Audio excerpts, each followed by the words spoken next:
मैं अपनी दोनों कज़नों को एक बाइक पर बैठाकर दूसरे मामों के घर छोड़ने जा रहा था। उसका वजूद मेरे साथ टच हो रहा था, जिससे मेरे अंदर हरारत सी होने लगी थी।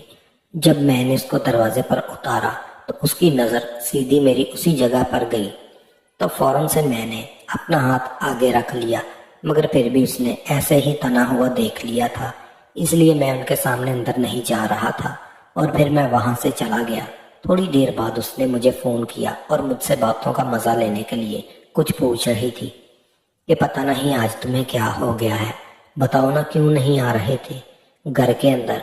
मेरे शैतान कज़न, ऐसी कोई बात नहीं, मैं सिर्फ जल्दी में था इसीलिए अंदर नहीं आया। तुमने जाने क्या समझी, बस यही बात थी। अच्छा ठीक है, मगर तुम कल हमें लेने आ रहे हो ना? हाँ, मैंने तुम्हें कल को, तो कल शाम तक आ जाऊंगा। कल फिर हमें पहचानने के बाद उसी तरह हमारे घर भी नहीं आओगे तुम? वो एक शरारती अंदाज से बोली थी।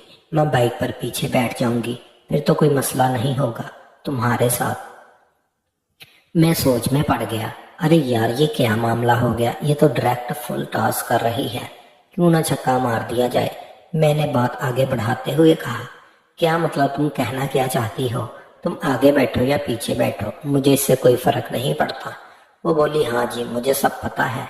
वैसे कजन जी इस वक्त क्या छुपाया जा रहा था मुझसे?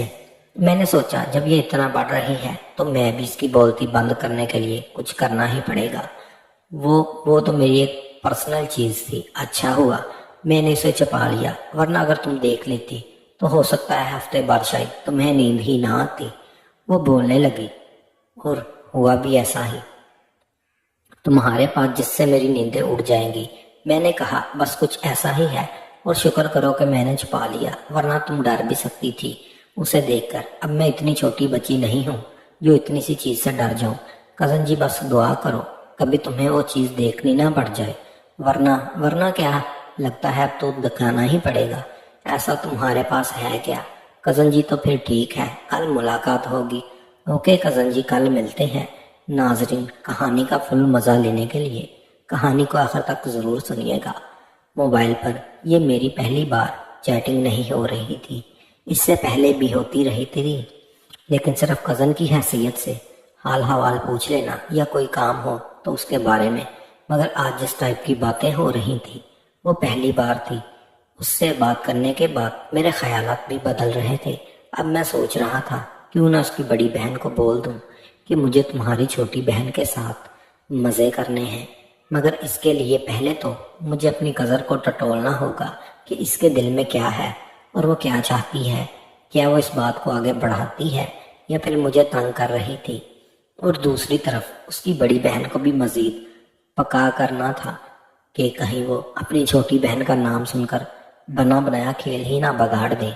इसलिए मैंने मुनासिब समझा कि कुछ दिन इंतज़ार कर लिया जाए, और फिर यही था, क्योंकि गरम गरम खाने से अक्सर जल जाता है।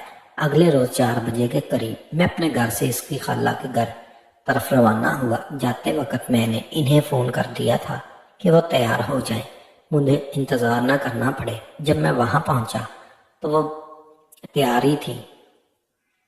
उनकी खाला ने मुझसे कहा, तुम कल भी जल्दी में चले गए थे, आज तो बैठो कुछ खा पी कर जाना। मैंने बहुत कोशिश की मगर वो ना मानी तो मुझे बैठना पड़ा। खातर मुतारत करने के बाद हम रवानगी के लिए तैयार थे।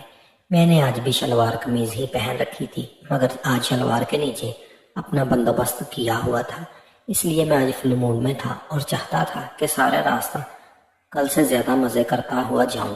तो मैंने उससे कहा, आज भी मेरे पीछे तुम ही बैठोगी? ये बात बोलकर मैं बाहर आ गया। वो दोनों भी बाहर आ चुकी थी। मैं अब उनके बैठने का इंतजार कर रहा था तो उसने मेरी तरफ देखा, थोड़ा सा मुस्कुराई और अपनी बड़ी बहन से कहने लगी, तुम आगे बैठ जाओ, मुझे पीछे बैठना है। ये कहकर उसने मेरी तरफ देखा और हंसने लगी जैसे मुझे चिढ़ा रही हो, मगर उस वक्त मेरा गुस्से से बुरा हाल था।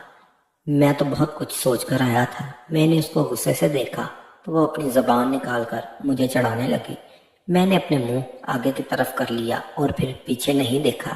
खैर मेरे पीछे उसकी बहन बैठ गई और उसके पीछे वो बैठ गई।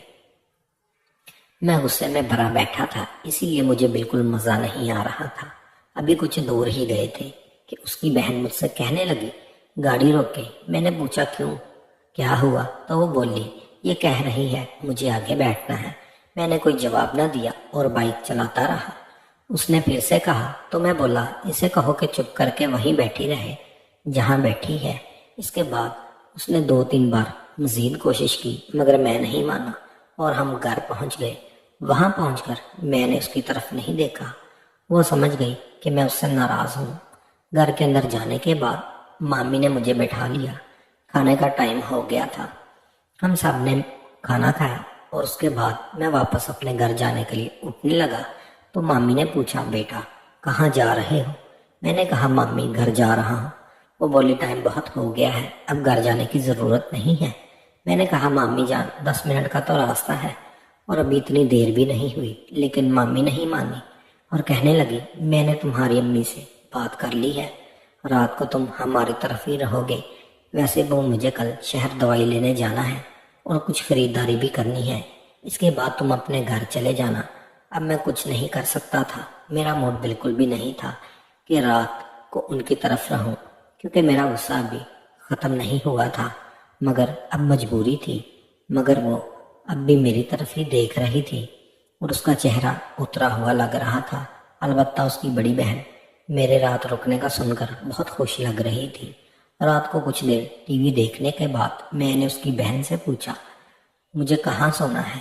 تو اس نے بتایا کہ بیٹھک میں۔ میں بیٹھک کی طرف چل پڑا۔ مامی نے مجھے جاتے دیکھا تو پوچھا کہاں جا رہے ہو؟ میں بولا سونے جا رہا ہوں۔ مامی وہ بولی اب بھی سونے سے جا رہے ہو؟ بیٹھو ٹی وی دیکھو پھر سو جانا۔ میں نے کہا مامی میری طبیعت کچھ خراب سی لگ رہی ہے، سو جاؤں گا تو ٹھیک ہو جاؤں گا۔ یہ کہہ کر میں بیٹھک میں چلا گیا۔ مجھے بیٹھک میں آئے 5 منٹ ہی ہوئے تھے کہ اس کا میسج آیا آپ کو کیا ہوا ہے؟ میں نے کہا کچھ نہیں۔ کچھ تو ہوا ہے، تم مجھ سے ناراض لگ رہے ہو۔ میں بولا کیوں ناراض ہونے لگا تم سے؟ وہ بولی اگر ناراض نہیں ہو تو مجھ سے بات کیوں نہیں کرتے؟ تو میں بولا کر تو رہا ہوں، بات اور کیسے کرتے ہیں؟ اس نے کہا یار میں تو صرف مذاق کیا تھا اور تم سچ مچ ناراض ہو گئے۔ میں کیوں ہونے لگا تم سے ناراض؟ اب اگر تمہارا دل نہیں کر رہا میرے پیچھے بیٹھنے کا تو تم نہیں بیٹھی یار، میں تو صرف تمہیں تنگ کر رہی تھی۔ بعد میں کتنی بار بولا میں نے آگے آنے کا مگر تم ہی نہیں مانے۔ پھر اس نے کہا اچھا چھوڑے یہ سب باتوں کو، جب سارے گھر والے سو جائیں گے تو میں آؤں گی تمہارے پاس، تمہاری وہ چیز دیکھنے کے لیے جو تم مجھ سے چھپا رہے تھے۔